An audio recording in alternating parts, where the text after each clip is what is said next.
家好，翻嚟呢個南華嘅市況分析嚇，首先講就港股方面嚇，我哋錄製時間係5月30號嘅星期五嘅朝早嚇，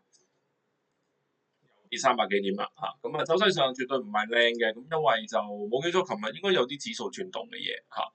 但係咧就高開平開啦，然之後就高收啦，高收升咗成300幾點，跟住今日係一下跌穿咗嘅嗰個低位嘅。咁如果今日即係收係喺呢啲位置嘅話咧，咁其實就即係話俾大家聽，恒指可能短期入翻 downtrend 添㗎啦，都係幾即係相對係弱嘅。咁我哋最主要就望下今個禮拜啲新聞啦，都幾多嘢嘅。咁包括就係譬如話比亞迪宣布減價啦，又落去啦。咁大家本身就即係對於汽車行業都比較大嘅戒心㗎啦。最主要係見到大部分嘅嗰啲車廠都係用一個非常之低賤嘅價錢去賣車啦。咁大家都知就係譬如話廣汽啦，呢啲嘅廣汽啊，譬如呢啲咩北汽啊，呢啲公司咧，其實因為好多技術都唔係自己嘅，咁所以可能係一啲合資車廠嘅成啦，咁所以其實就要分嗰啲錢出去俾翻，即係同佢合資嗰啲車廠啦。咁然後佢哋而家有一大堆嘅自家品牌咧，其實嗰個好多零件都真係要同其他嘅廠商去買，咁所以變相就係話俾大家聽，佢嗰個毛利係壓到非常低嘅。你會見到其實廣汽嘅毛利咧，呢兩年睇就真係得翻單位數字4%、2%嚇，非常之即係低嘅嚇。咁低毛利之餘咧，你會見到隔離比亞迪喺度瘋狂減緊價啦，即係代表住即係以佢為一個即係一個 standard 啊，又繼續去再降落去啦。咁所以其他嘅廠商都可能係逼住會一齊減價啦，又玩翻呢個內卷價格戰啦。咁而且就呢個長城嘅老細啦，魏建軍啦，就都有出嚟提到就係話汽車界嘅恒大就已經出咗嚟，咁大家就覺得佢影射緊比亞迪啦嚇。咁呢件事就唔知堅定流啦。咁但係咧就講緊話比亞迪嘅嗰個負債其實都唔係少嘢嘅，即係叫大家係小心啲咁樣嚇。咁呢啲事件都係嚇親個 market 嘅有少少啊。咁所以你突然間見到話又要減價又要成啦，咁啲 margin 咪又跌啊，咁成個行業一齊下調。咁所以之前就跟住隻寧德時代一齊炒起嘅嗰啲汽車股就全部跌翻晒落嚟啊。咁然後就亦都有啦一堆電商股嘅業績啦，阿里巴巴就之前即係上個禮拜已經有提到㗎啦，咁跟住啱啱就有3690啦，咁亦都有拼多多啊，咁呢個美股嗰邊啦，咁其實當然啦，你話拼多多就即係有少奇怪嘅，因為呢個美團就算係一個生活電商，拼多多就同佢哋未算話好直接競爭啦，即係拼多多嘅直接競爭對手應該係淘寶同京東啦。咁京東而家就踩過界，就係即係電商又玩，然之後送貨又玩，咁所以佢就叫做兩邊都 compete 啦啊。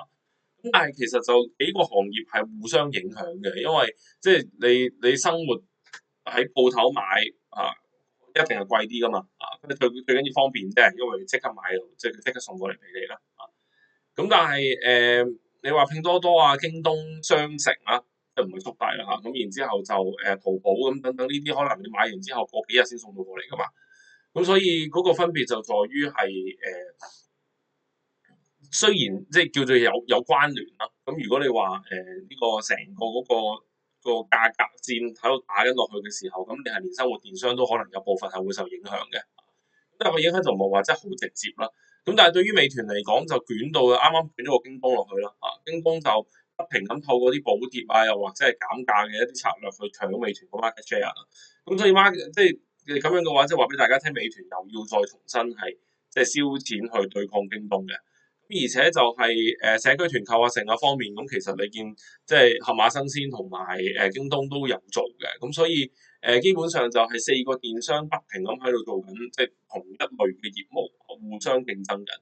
咁如果我哋去睇拼多多份業績嘅話咧，你就會好明顯咁樣去即係了解到嗰個競爭係點樣㗎啦。即係今次第一季度佢嗰份業績咧，就係 top line 增長得10%左右啊，僅僅雙位數啦。咁然後咧就佢下邊嘅嗰啲 expenses 啊，operating 又好，又或者係嗰啲即係營銷費用都好，咁其實就3-4成咁樣升上去。咁所以整體嗰、個個問題啦，即係你一盤數方面，你就會見到佢哋不停咁燒緊好多錢去喺個電商行業入邊做一啲對抗或者係即係惡性競爭啦。咁你見到就發改委出嚟係鬧嘅，叫唔好做呢一件事啦。咁無論係即係同美團傾過啦，咁跟住我唔知有冇同啲車股傾啦。咁但係成件事出到嚟，我唔覺得話呢一個競爭係可以就咁僅靠發改委講幾句説話就 stop 到嘅。咁所以我去睇咧，就呢個行業嘅競爭仍然係幾白熱化啦。短期內好難話會完嚇。咁而且拼多多自己本身又有受到即係 Temu 嗰個影響啦嚇。美團咧亦都係即係喺個 forecast 方面就即係調低咗㗎啦，講到下一個季度就會有啲問題嘅。咁所以我諗咧，而家你見到嗱美團咧，譬如你今日咧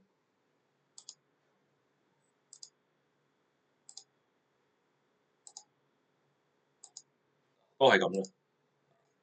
見喺度啦，都係下降位嘅。嗰日嘗試即係業績完，跟住出到嚟業績好過預期啦，但係 forecast 唔得啦，嘗試突破，跟住今日都係落翻去嘅。所以如果你話今日企唔翻上140蚊樓上咧，佢今次呢一個假突破即係出現咗嘅話咧，佢可能係要再試翻120蚊添嘅。所以其實美團係幾弱㗎。然後我哋睇翻京東亦都係啦，down trend 嚟嘅。頭低咁完全唔過之前個頭嘅，然之後不停咁破緊底啦，又或者喺低位橫行啦，咁所以走勢上就其實基本上所有電商都唔買得㗎，即係好弱勢啊！咁你連阿里巴巴呢一度出現業績裂口，跟住 Donald Trump 再即係發呢一個嘅消息去質疑佢，然之後就咁樣跌落去嘅啊！咁所以而家咧，你成個電商行業入邊，你只能夠買咧。相對好少少嘅，都未話仍然出太多壞消息，但係個走勢已經開始轉差緊嘅就700啦，開始到去到500蚊附近嗰啲位置就翻轉頭咁然後就最好嘅咧就應該係隻網易嘅，今日都回翻啲咁但係即係之前就除定啦，除完淨咁咪揼翻落去咁但係少少嘅，咁我又覺得即係始終而家暫時好明顯破緊新高，而且嗰個估值維持正常位置嘅就只有隻4.9。其他嗰啲我就唔會點諗住啦。再嚟咧就同大家講下啲股份啦，咁就譬如騰訊音樂啦，咁之前都即係幾次同大家喺其他節目有提過噶啦。咁我啱啱出到單新聞就係收購咗呢一個韓國嘅 SM 娛樂嘅9%股權。咁而本身 SM 娛樂嘅大股東 Kakao 咧，其實都係騰訊參股嘅一間公司嚟嘅。咁所以即係話俾大家聽，而家騰訊已經開始將隻手伸咗入去韓國娛樂圈啦。咁大家亦都係憧憬緊咧，就係韓國選完新總統之後，會唔會有機會係放寬個限韓令咧？係俾部分嘅一啲韓國明星入去中國做 business 嘅。咁包括演唱會又好，賣碟成個各方面啦咁所以喺呢一度，如果係咁樣做嘅話咧，係騰訊音樂係提前係做咗呢個佈局嘅。咁我會覺得係幾值得去留意嘅一隻股份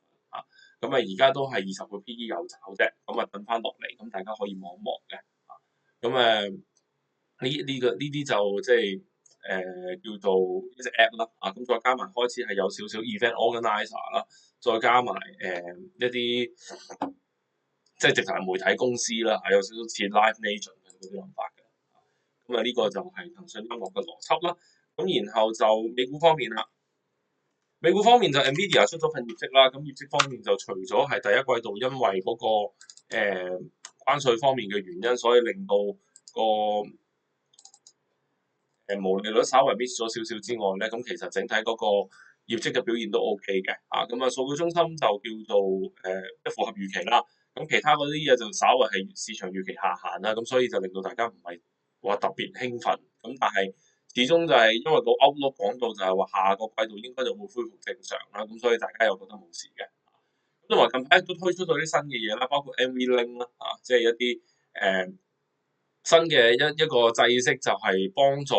啲 SOC 去連接 CPU、GPU 同埋各方面嘅一啲 processing unit 嘅一個技術啦咁所以大家都其實對於 Nvidia 就唔係話太過覺得有問題嘅。咁當然啦，你而家上翻30幾倍 PE，咁可能稍為就會開始見到有啲阻滯嘅。咁但係業績方面就冇問題嘅。咁啊，走勢上邊就去到高位，咁啊有陰燭落翻嚟啦。咁可能短線需要食下糊嘅，咁但係嗰個上升趨勢就未話咁快變住。咁但係就要留意啦，琴日咧就都傳出咗啲消息，就係講緊話 Donald Trump 嗰啲關稅嘅法案可能係會俾美國嘅法院就係阻截咗啦。咁所以短期內就好難係再推進啲法院即係嗰個關稅嘅嗰啲措施啦啊。咁減稅方面就減到啲，就減唔到啲嚇。咁所以成件事對於個指數嚟講，其實就算一個利好消息啦。咁但係就有啲利好出貨嘅感覺。因為大家覺得即係之前炒 Donald Trump 啲嘢係廢嘅，而家反而就法院一錘定音，宣判咗無效之後，大家反而覺得係即係好消息已經結束啦，出貨咁樣。同埋你就咁睇圖，亦都見到譬如納指咧，21,500左右，其實係幾明顯之前嘅一啲橫行區附近嘅。咁呢啲位出現回吐都好正常，可能破頂唔知啊嚇，咁但係即係走勢上邊就開始有啲阻滯，咁你可能需要等一下回調先至可以即係再繼續行呢一個 uptrend。咁但係我就對於美股就唔係話太大戒心嘅，因為而家都仍然係幾理性，同埋嗰個 trend 係幾好嘅啊，所以就大家不妨參與下美股啦。咁啊，見到即係整體嗰個情況都係唔錯嘅，咁啊回翻少少咁啊又買得㗎啦。好，咁啊講到呢度，咁我哋就下個禮拜再見。咁申報翻就冇持有上述股份嘅，拜拜。